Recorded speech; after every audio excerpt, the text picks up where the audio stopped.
नमस्कार जी। जैसे कि आप सभी मेरे नाम से वाकिफ हो चुके होंगे, मैं सप्तऋषि महर्षि सुषेण।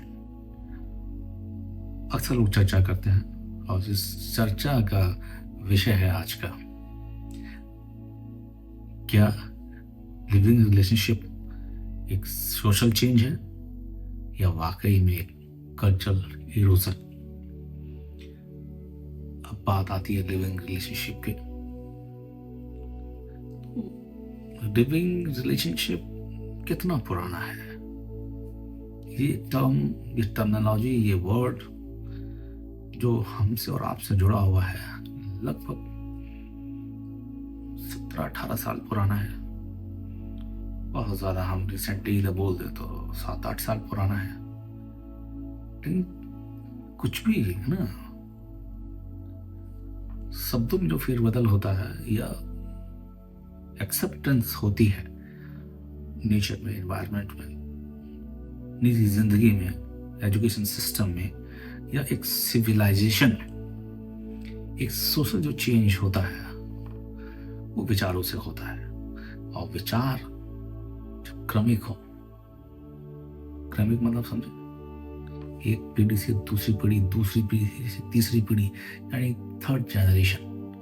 हर एक जनरेशन में जब बदलाव होते हैं तो हर बदलाव परिवर्तन, लेकिन जब ये परिवर्तन निरंतरता के साथ होता है जिसको हम एवोल्यूशन बोलते हैं, तो वो एवोल्यूशन जो मैरिज से कन्वर्ट होके लिविंग रिलेशनशिप में आ गया है।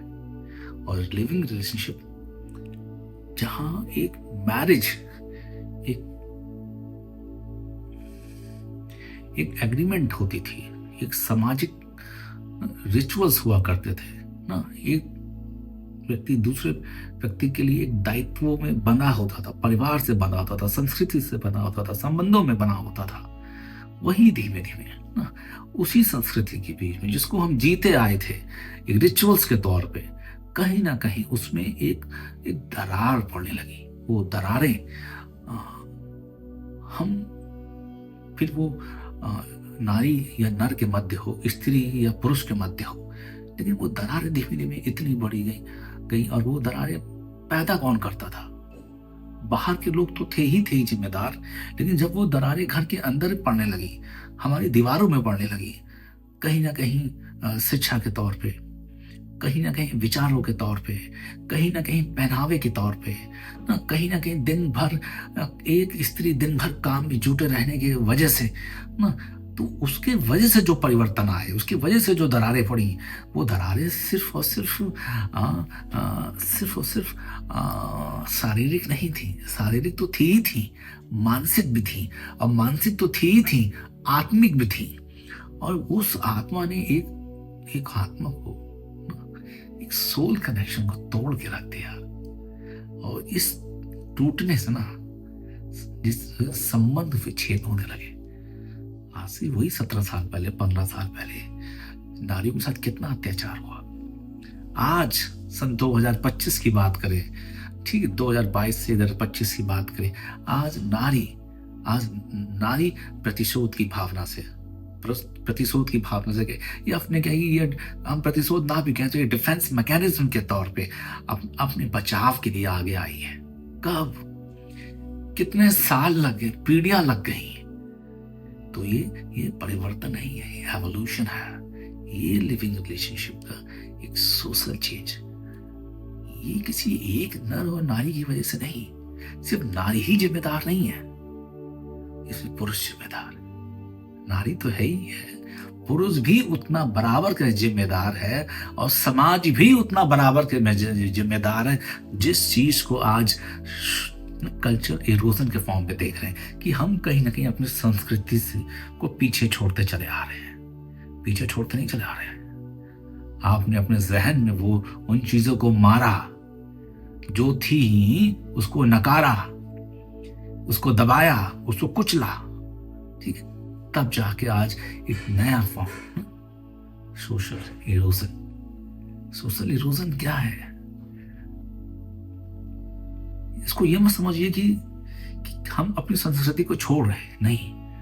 हम जिन विचारों में जी रहे थे हमने उसको तोड़ के एक स्वतंत्रता के साथ, एक नई फ्रीडम के साथ, एक नए एजुकेशन सिस्टम के साथ, एक नए कल्चरल एक्टिविटीज के साथ, एक नए और जब भी कोई पीढ़ी आती है बदलाव परिवर्तन को लेके आती है, इतना बड़ा एवोल्यूशन सिर्फ एक पीढ़ी में नहीं, पूरे के पूरे समाज में ये परिवर्तन है। पूरे समाज, पूरे कल्चर, पूरे हैबिटेट, पूरे इकोसिस्टम में ये बदलाव है, ये एवोल्यूशन है। प्रकृति के हर प्राणी में, सिर्फ नर और नारी या पुरुष या स्त्री में नहीं, हर प्राणी में, जीव जंतु में, इवन वृक्ष में, पत्तियों में, सब जगह का जगह ये सब का सब जगह इम्प्लीमेंट हुआ है ये।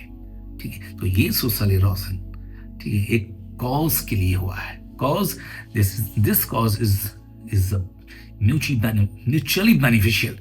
पहले शादी होती थी, आज शादी के बंधनों में हम बंधना तो चाहते हैं, लेकिन अपनी मर्जी से, जहाँ स्वतंत्रता हो, जहाँ अधिकार हो। ठीक है, एक अधिकार दूसरे अधिकार को समझता हो, मतलब कि एक जुरिस्डिक्शन दूसरे जुरिस्डिक्शन को समझता हो। ठीक है, हमारे अधिकार कहाँ पे सीमित है और दूसरे के कहाँ सीमित है। यदि ऐसा सोशल इरोजन है तो होना चाहिए, ऐसा कल्चरल इरोजन है तो होना चाहिए। ठीक है, ये स्वाभाविक है, एक्सेप्टेंस है इसकी, और इसे हमने और आप ने ही लागू किया है। तो चाहे आप इसे मजबूरी समझिए, चाहे सहमति समझिए, ये तो होना ही था, और आगे अभी और भी परिवर्तन बाकी है। इस नए कल्चर को एक्सेप्ट करने के लिए इन पुरानी पीढ़ी को बहुत बहुत धन्यवाद, क्योंकि ये आपकी थी। नमस्कार।